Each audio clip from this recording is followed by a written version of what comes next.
சின்ன திரையில் பல ஆண்டுகளாக கொடிகட்டி பறந்து வரும் ஒரு நடிகை தான் நீலிமா ராணி அவர்கள். Sun TV, Vijay TV, Zee Tamil என்ற பல முன்னணி சேனல்கள்லேயும் சீரியலில் நடிச்சிருக்காங்க. குழந்தை நட்சத்திரமாக தேவர் மகன் திரைப்படத்திலிருந்து இப்போ வரைக்கும் அவங்களுடைய நடிப்பை தொடங்கி இப்போ வரைக்குமே தொடர்ந்து நடிச்சுக்கிட்டு தான் இருக்காங்க நீலிமா ராணி. இவங்க இப்போ பல வருடங்களுக்கு அப்புறமா ஒரு சீரியலில் ரீஎன்ட்ரி கொடுத்துருக்காங்க. அதுதான் வானத்தை போல. ஸோ இந்த நிலையில் சமீபத்தில் இவங்களை இன்டர்வியூ எடுத்திருந்தாங்க. அந்த இன்டர்வியூவில் பல விஷயங்கள் அவங்க ஷேர் பண்ணிக்கிட்டாங்க. அதில் அவங்க சொல்லியிருந்த ஒரு விஷயம் இணையதளத்தில் ரொம்பவே வைரலாக பரவிக்கிட்டு இருக்கு. கலவையான விமர்சனங்களும் பெற்றுக்கிட்டு இருக்கு. அது என்ன வீடியோ, அவங்க என்ன சொன்னாங்க அப்படின்னு கேட்டிங்கன்னா, அவங்க பேசக்குள்ள, என்னுடைய வாழ்க்கையில் எல்லா கட்டத்துலேயும் எனக்கு என்னுடைய கணவர் தான் உறுதுணையாக இருந்திருக்காங்க. அவருடைய ஆதரவு எனக்கு எப்போதும் அபரிமிதமாக இருந்திருக்கு.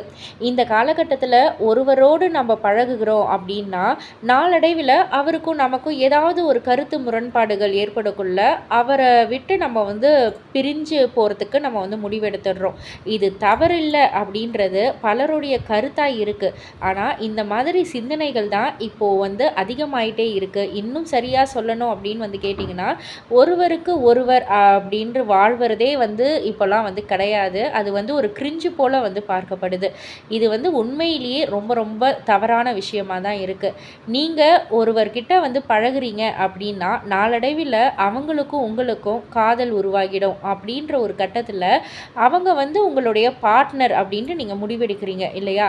இந்த மாதிரி நீங்கள் முடிவெடுத்துட்டீங்கன்னா, அதுக்கப்புறம் என்ன நடந்தாலுமே நீங்கள் அவங்களோட தான் இருக்கணும் அப்படின்றது தான் என்னுடைய கருத்தாக இருக்குது. இன்னும் குறிப்பாக சொல்லணும்னா, திருமணத்துக்கு அப்புறமா, குழந்தைகள் வந்ததுக்கு அப்புறமா உங்களுடைய பிரிவு, இப்போ நீங்கள் 2 பேரும் சண்டை போட்டுக்கிட்டீங்கன்னா, உங்களுடைய பிரிவு நாளைக்கு உங்கள் குழந்தையையும் பாதிக்கும். உங்களால் எதுக்கு உங்கள் குழந்தையோடைய வாழ்க்கை ஒரு வேறு விதமான ஒரு சூழ்நிலைக்கு எதுக்காக தள்ளப்படணும்? அதெல்லாம் நீங்கள் கொஞ்சம் யோசிச்சு பாருங்கள். அப்பாவும் அம்மாவும் பிரிந்து போனதுக்கு அப்புறமா அந்த குழந்தைகளுடைய வாழ்க்கை மகிழ்ச்சி இல்லாத ஒரு சூழ்நிலைக்கு தான் தள்ளப்படுது. அந்த மாதிரியான உரிமை யாருக்குமே கிடையாது. ஸோ நீங்கள் ஒரு உயிரை மகிழ்ச்சி இல்லாமல் சூழ்நிலைக்கு தள்ளலாமா? நான் இவ்வளோ விஷயங்கள் எதுக்கு கேட்குறேன் அப்படின்னு கேட்டிங்கன்னா, என்னுடைய அப்பாவும் அம்மாவும் நிறைய சண்டை போட்டுப்பாங்க.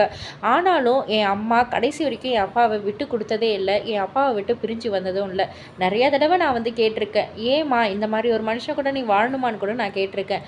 ஆனால் ஒரு நாள் கூட அவங்க விட்டு கொடுத்ததில்லை. ஒருவேளை அந்த மாதிரி இருந்ததால தான் அது அவங்களுடைய லைஃபுக்கு அவங்க கிடைச்ச ஒரு சக்ஸஸ் அப்படின்னு கூட நான் நினைப்பேன். இன்னும் நிறையா சொல்லணும் அப்படின்னு கேட்டிங்கன்னா, நான் என்னுடைய அம்மா கிட்ட இந்த மாதிரிலாம் நிறைய தடவை நான் ஒவ்வொன்றா சொல்ல எங்கள் அம்மா ஒவ்வொரு தடவையும் வாழ்க்கையை இப்படி தான் வாழணுன்ற மாதிரிலாம் நிறையா சொல்லி கொடுத்துருக்காங்க. அதுக்கு ஏற்ற மாதிரி தான் நானும் வாழ்ந்திருக்கேன். அது இப்போ நல்ல சக்ஸஸாகவே இருக்குது அப்படின்ற மாதிரி சொல்லியிருக்காங்க. அண்ட் அது மட்டும் இல்லை, இந்த நேரத்தில் என்னுடைய கணவரை பற்றி நான் கண்டிப்பாக சொல்லணும். என்னுடைய கணவர் தான் என்னை வளர்த்தாரு அப்படின்னு கூட சொல்லலாம். ஏன்னா அவரை நான் கல்யாணம் செய்யக்குள்ள என்னுடைய வயசு 21. எனக்கும் அவருக்கும் 10 வயசு டிஃப்ரென்ஸ் இருந்தது. நிறைய பேர் என்னுடைய அப்பா மாதிரி இருக்காரு அப்படின்ற மாதிரிலாம் கூட கேலி கிண்டல் பண்ணியிருக்காங்க. ஆனால் அந்த நேரத்தில் எனக்கு எப்படி பேசணும், யாரிடம் எப்படி நடந்துக்கணும், எந்த மாதிரி ட்ரெஸ் போடணும் அப்படின்ற விஷயம்லாம் எனக்கு அந்தளவுக்கு தெரியாது. அந்தளவுக்கு பக்குவம் கிடையாது. எல்லாத்தையுமே என்னுடைய கணவர் தான் எனக்கு சொல்லி கொடுத்தாங்க. இன்றைக்கி நான் பலருக்கும் மோட்டிவேஷன் கொடுக்குற வகையில் இருக்கிறேன் அப்படின்னா, அதுக்கு காரணமே என்னுடைய கணவர் தான். பல மடங்கு பாசிட்டிவிட்டியை தான் என்னுடைய கணவர் எனக்கு புகுத்தியிருக்காரு. அண்ட் நம்ம ஒருத்தவங்களை திருமணம் செய்யக்குள்ள ஒருத்தவங்க அதிகமான புரிதலோடு இருந்தால் இன்னொருத்தவங்க குறைவான புரிதலோடு இருப்பாங்க. இதுதான் ஒரு நல்ல விஷயம் அப்படின்னு நான் நினைக்கிறேன். எங்களுடைய வயசு டிஃப்ரென்ஸை நிறையா பேர் கேலி கிண்டல் செஞ்சவங்களுக்காக நான் இதை சொல்கிறேன். அதனால் எங்களுடைய வாழ்க்கையில் ஒரு அழகான ஒரு பேலன்ஸ் இருந்துச்சு.